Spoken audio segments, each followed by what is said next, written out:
Excellency Emmanuel Macron, President of the French Republic, Mayor Emmanuel Gregoire, Marcel Cavanda, President of Ibuka France, senior government officials,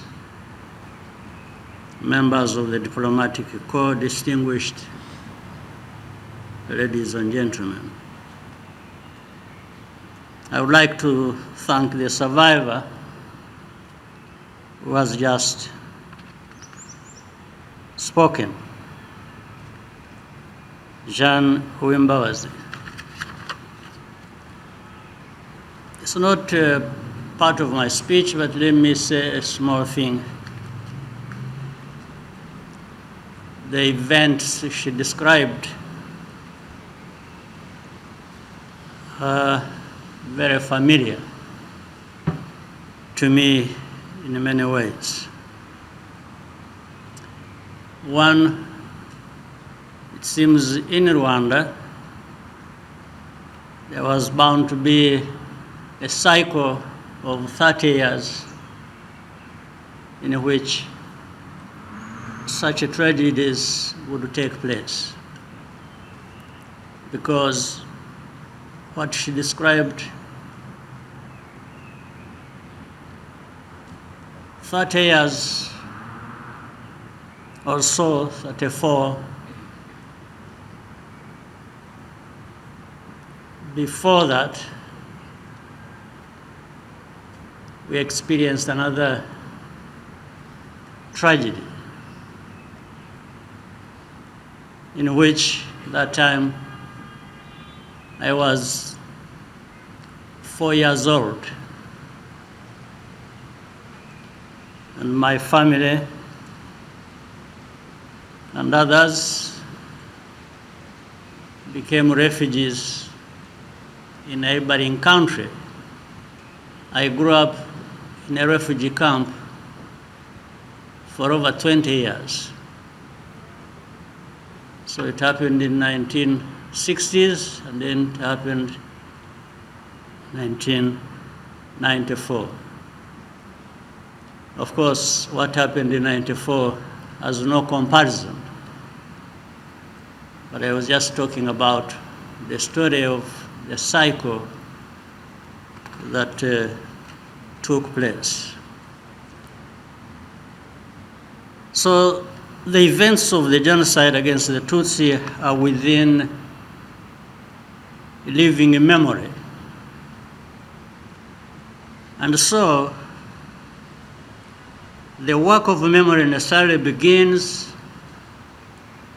with their word. Survivors are living memorials, not only by virtue of the visible scars of the body, but also the indelible wounds of the spirit, which they transmit to us through their testimony. The memorial before us is powerful because it sets the truth in stone and protects it from the heartlessness of time by instructing the living. It's not a validation because none is needed, but it will stand as a mark of respect for the dignity of Rwandans and our history. However, to witness the inauguration of such a memorial in a place of honor in this city of Paris is anything but routine.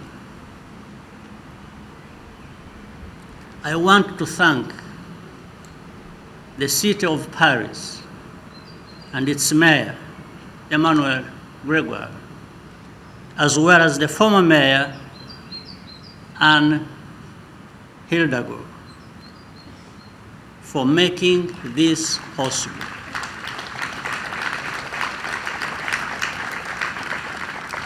Confronting historical responsibilities requires real courage because it generates fierce opposition by those with a case to answer.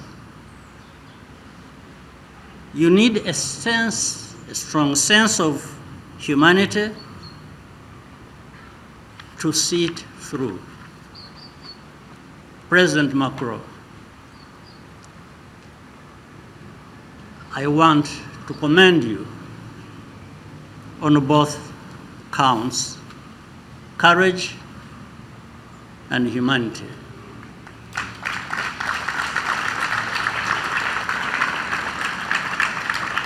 Five years ago, you took a risk and came to Kigali following the release of two independent reports, one commissioned by your government, the other by Rwanda, but arriving at similar conclusions. You acknowledge that France could have stopped the genocide but did not. In response, I described the words as something more valuable than an apology, namely the truth. This door was first opened by President Nicolas Sarkozy, and I wish to commend him today.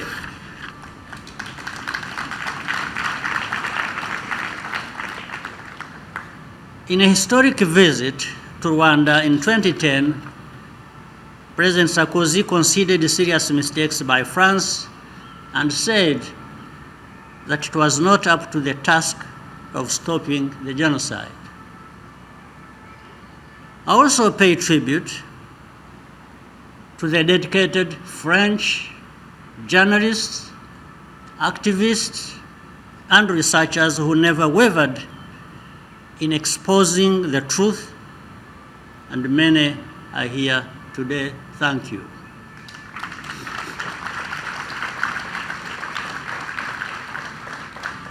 Your efforts to make sure that the story was told have saved countless lives and conferred dignity on the victims.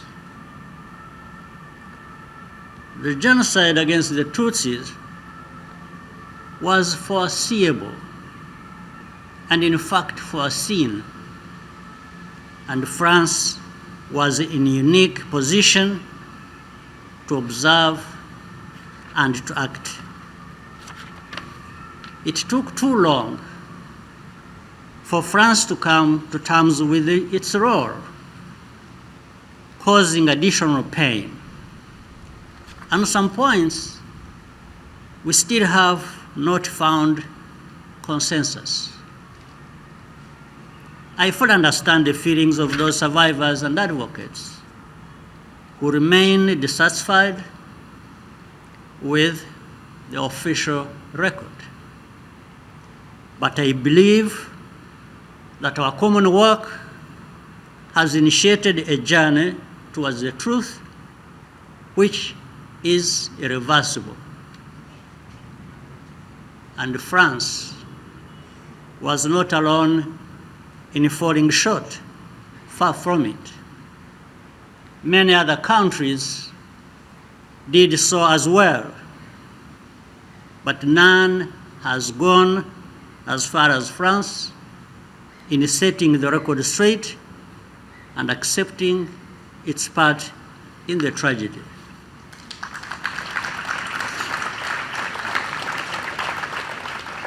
We also appreciate the notable efforts that have been made by France to try genocide perpetrators living here and to criminalize genocide denial that work must continue. Settling scores on traps, settling scores only traps all of us in the past. We needed to walk free from the tongue of lies, and we have. Then, as now, France serves as a pen holder for African affairs at the United Nations and in other forums. As a result, France will naturally be held to a higher standard, factually and morally, whenever the echoes of history intrude on current affairs on our continent. I hope that France realizes the weight and meaning of the special responsibility. It is not easy, but it is vitally important. And this memorial symbolizes those higher expectations. Rwanda emerged from the experience of genocide and the international response to it without illusions of any sort. One certitude is that the main responsibility for the genocide is located within our own society as Rwandans. Others contributed, but you cannot blame them more than we do ourselves.